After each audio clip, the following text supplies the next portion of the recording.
Hi hello అండి, welcome back to our channel. నేను మీ గోవింద. అందరూ ఎలా ఉన్నారు? బాగున్నారా? నేనైతే చాలా బాగున్నానండి. ఈ వీడియోలో నేను మీకు మా మేనల్లుడు పెళ్లి వీడియో అయితే షేర్ చేసుకుంటున్నానండి.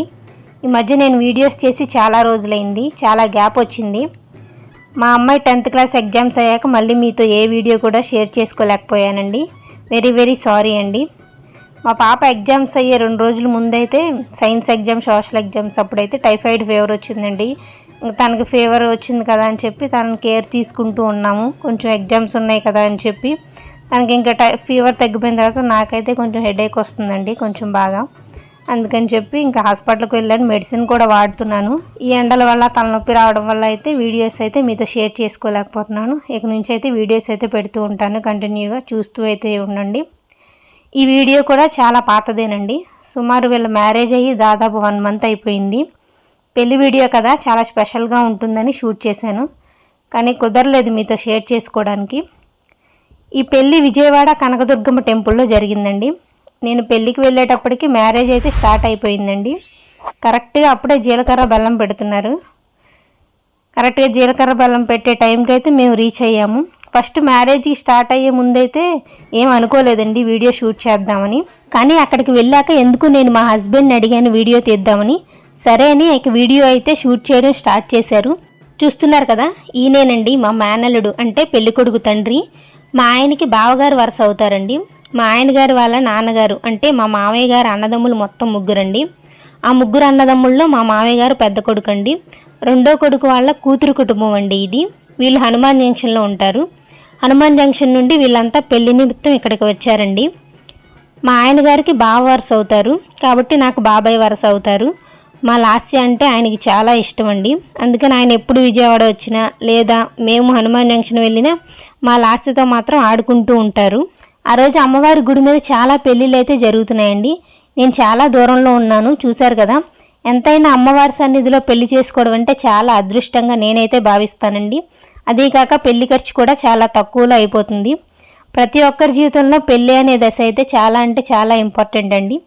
ఎందుకంటే మనం చిన్నప్పటి నుంచి పుట్టి పెరిగిందంతా ఒక ఎత్తు అయితే పెళ్లి చేసుకున్నాక ఆ జీవితం ఇంకొక ఎత్తు అండి. అప్పటి వరకు మన పుట్టింట్లో చాలా అల్లారు ముద్దుగా పెరిగిన మనం ఒక కొత్త ప్లేస్కి, కొత్త వ్యక్తుల మధ్యకి అయితే వెళ్తాము. వెళ్ళడమే కాకుండా వారితో కలిసి జీవితాంతం బతకాల్సి ఉంటుంది. అప్పటి వరకు మనం ఏదనుకుంటే అది చేసేయచ్చు, కానీ అప్పటి నుంచి అయితే మనం ఏది చేయాలన్నా ఇంకొకరి పర్మిషన్ అయితే తీసుకోవాలి. అది నేను తప్పని అనట్లేదు, అలా ఉండాల్సి వస్తుంది అని చెప్తున్నాను.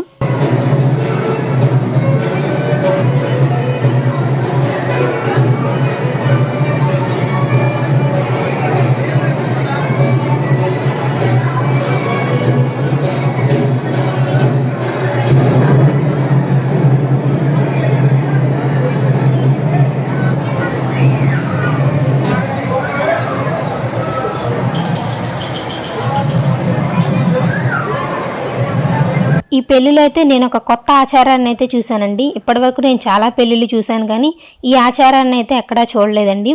పెళ్లి కూతురికి తాలిబొట్టు కడతారు కదండి. ఆ తాలిబొట్టునైతే వాళ్ళ అమ్మగారు పెళ్ళికి వచ్చిన ముత్తైదులు అందరి మెడలో అయితే పెట్టి ఆ తాలిబొట్టుని పంతులు గారికి ఇచ్చి పెళ్లి కొడుకుతో అయితే తాలిబొట్టును అయితే కట్టించారండి. పెళ్లి కూతురు వాళ్ళ తరపున అయితే ఆ ఆచారం ఉందంట. వాళ్ళైతే అలా చేశారు. నేనైతే ఇప్పటివరకు ఏ పెళ్లిలో అయితే ఇది చూడలేదు. ఇదైతే నాకు చాలా కొత్తగా అనిపించింది. పెళ్లిలో జీలకర్ర బెల్లం పెడితే సగం పెళ్ళి అయిపోయినట్టే అంటారు. ఇక తాళి కట్టే సన్నివేశం అయితే ప్రతి ఒక్కరి జీవితంలో చాలా అంటే చాలా స్పెషల్ అనే చెప్పుకోవాలి. ఈ పెళ్లిలో అయితే తాళి కట్టేటప్పుడు పెళ్లి కూతుర్ని గమనించండి. తను ఆ తాళి కట్టే సన్నివేశంలో అయితే 1,00,000 కోట్ల సంతోషాన్ని తన కలలో తెచ్చుకున్నట్లు నాకైతే అనిపించింది. మీరు కూడా ఒకసారి గమనించండి. మీకు కూడా నాకు వచ్చిన ఫీల్ అయితే మీకు కూడా తప్పకుండా కలుగుతుంది అని నేనైతే అనుకుంటున్నానండి.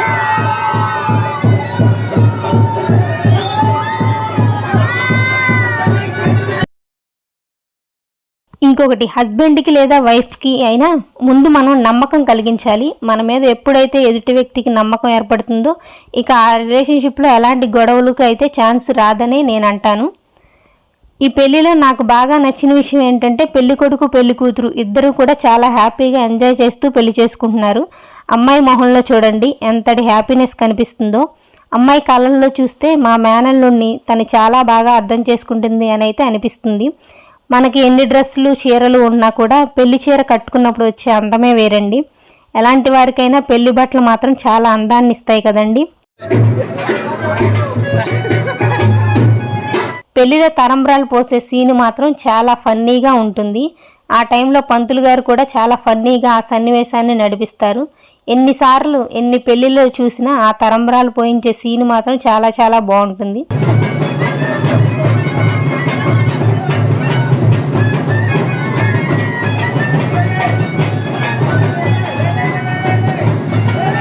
పాత రోజుల్లో అయితే మాట్లాడడమే చాలా కష్టంగా ఉండేదంటండి. కానీ ఈ రోజుల్లో వైఫ్ అండ్ హస్బెండ్ రిలేషన్షిప్ అలా అయితే ఏమీ లేదండి. చక్కగా క్లియర్గా ఏది కావాలంటే అది చేయగలిగే స్వేచ్ఛ ప్రజెంట్ రన్ అవుతుంది. మ్యారేజ్ రిలేషన్షిప్లో అయితే ఉంది. ఎందుకంటే ఆ తర్వాత పెళ్లి చూపుల్లో కనీసం ఆడపిల్లని పెళ్లి కొడుకు నచ్చాడా లేదా అని అయితే అడిగే స్టేజ్కి అయితే వచ్చాము. ఇప్పుడైతే ఎంగేజ్మెంట్ అయినప్పటి నుంచి అబ్బాయి అమ్మాయి మాట్లాడుకోవడం, ఆ తర్వాత ఒకరి గురించి ఒకరు తెలుసుకోవడానికి ఇప్పటి రోజుల్లో అయితే ఛాన్స్ ఉంది కదండి. ఏదేమైనా మ్యారేజ్ తర్వాత ఒకరినొకరు బాగా అర్థం చేసుకోవడం మాత్రం చాలా అంటే చాలా ఇంపార్టెంట్ అండి. ప్రతి మనిషికి జీవితంలో కొన్ని ఇష్టాలు అయితే ఉంటాయి. కానీ పెళ్ళయ్యాక వారి పార్ట్నర్కి ఏదైతే ఇష్టమో వాటిని అయితే ఖచ్చితంగా ఫాలో అవ్వాల్సి ఉంటుంది. అలా ఫాలో అయితేనే ఆ రిలేషన్షిప్లో ఎలాంటి ఇబ్బందులు రావని నేనైతే నమ్ముతాను.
పెద్దవాళ్ళు పెళ్లిలో తలంబ్రాలతో పాటు బిందెలో ఉంగరాల ఆట ఎందుకు పెట్టారో చాలామందికి తెలిసే ఉంటుంది. అయినా మళ్ళీ నేను ఒకసారి చెప్తున్నాను.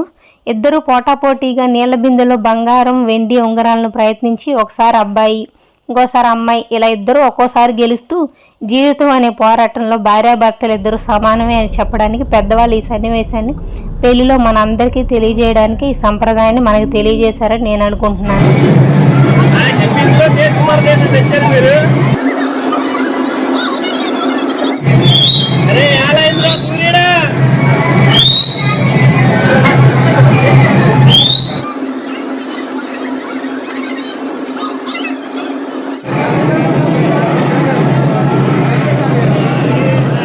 చివరిలో వచ్చే అరుంధతి నక్షత్రంలో పెళ్లి చివరి దశకు చేరుకున్నట్లే అండి.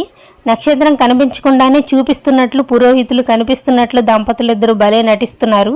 అరుంధతి చూపించడం తర్వాత చివరి దశ. ఈ సన్నివేశంలో మేము ఉండాలనుకోలేదండి. ఎందుకంటే అప్పగింతలు. పెళ్లిలో నాకు తెలిసి అతి బాధాకరమైన సన్నివేశం మాత్రం ఈ అప్పగింతలేనండి. ఆడపిల్లల్ని కన్న ప్రతి తల్లిదండ్రులకి చాలా బాధగా మిగిల్చే సన్నివేశం. చిన్నప్పటి నుంచి ఎంతో గారాబంగా ప్రేమగా పెంచుకున్న కన్న కూతుర్ని ఇక ఆ సమయంలో నుండి తమ ఇల్లు వదిలి వేరొకరి ఇంటికి శాశ్వతంగా వెళ్ళిపోతుందని తలుచుకుంటేనే చాలా బాధగా అనిపిస్తుంది. అలాంటిది నిజంగా ఆ సందర్భం కళ్ళ ముందు ఉన్నప్పుడు ఆ తల్లిదండ్రుల దుఃఖానికి సముద్రం కూడా సరిపోదు. ఆ సన్నివేశాన్ని చూసి తట్టుకునే అంత శక్తి మాకు లేదనిపించింది. అందుకే ఇక అక్కడి నుంచి అయితే మేము బయలుదేరిపోయామండి. అదీ కాక మా పెద్దమ్మాయికి ఆ టైంలో 10th క్లాస్ ఎగ్జామ్స్, అందువల్ల తొందరగా ఇంటికైతే బయలుదేరి వెళ్ళిపోయాము. ఇంకో వికెట్ ఇదండి మా మేనల్లుడి పెళ్లి వీడియో. ఈ వీడియో నేనైతే చాలా విషయాలు మీతో షేర్ చేసుకున్నాను. ఈ వీడియో కనుక మీకు నచ్చినట్లయితే లైక్ చేయండి, అలాగే కామెంట్స్ కూడా చేయండి. మరొక మంచి వీడియోతో మీ ముందుకు వస్తాను. Thanks for watching. బాయ్.